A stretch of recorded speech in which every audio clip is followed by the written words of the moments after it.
Hi, I'm Angie Barnes. Following up to a wonderful opportunity to speak at SIA AcceleRISE asked me to kind of dig in a little bit more to some of the topics that we went over, regarding tales of an impatient sales lady, and people that know me know I am impatient, right? So very important to understand that impatience is a good thing.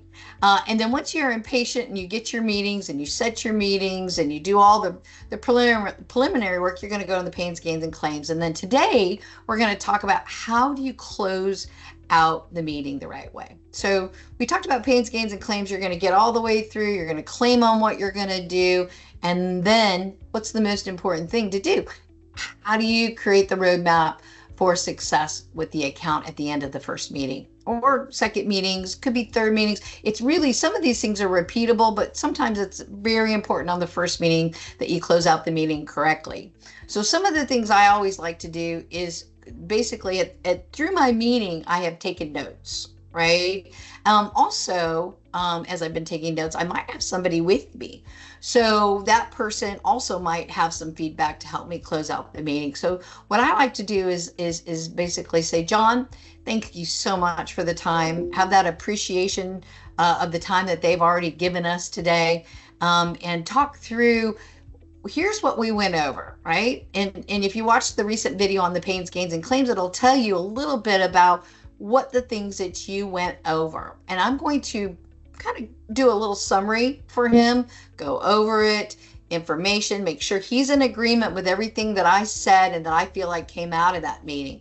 And once we've come to an agreement on, what I also call alignment on what's happening, and what we accomplished in that first meeting, I'm then going to talk about the roadmap ahead, right? So based on what we said today, I think the next step would be X. Could be bringing in another person or two from their organization, right? Reviewing some, make sure there's not more information that we might have missed in this first meeting. So I'm going to make sure that if we need to add people to this, that I'm already asking those questions. Then once I ask those questions, right, I'm going to then say, once we get those people here for the second meeting, here's the timing I'm thinking of. Can we go ahead and put that on the calendar today? Right? And at this time. So I want to be real specific on this time, this day, my first shot over the bow, because most of the time people are going to say, well, let me look at my calendar and I'll get back to you. You don't want to do that. You don't want to do it. It's hard, but you don't want to do that. You really want to say, well, let's go ahead. And if you don't have your calendar, let's put time on the calendar today. And that way, you can always change it. I'll send you a formal invite. And in that formal invite, I'll put some other times on there if these might be available. But today, let's just put something so you and I both know that we have a meeting, and then who else we are going to invite to that meeting, which I could do in a formal invite. Does that work for you, right? So I think, again, never want to finish a meeting without getting another meeting. Very important.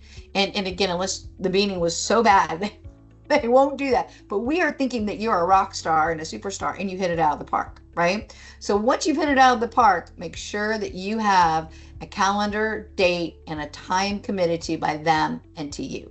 Very important. Once we close out the meeting, right, then I will definitely, when I get back to my office, I'll send a note and I will do a follow-up and I will send that invite that day if possible.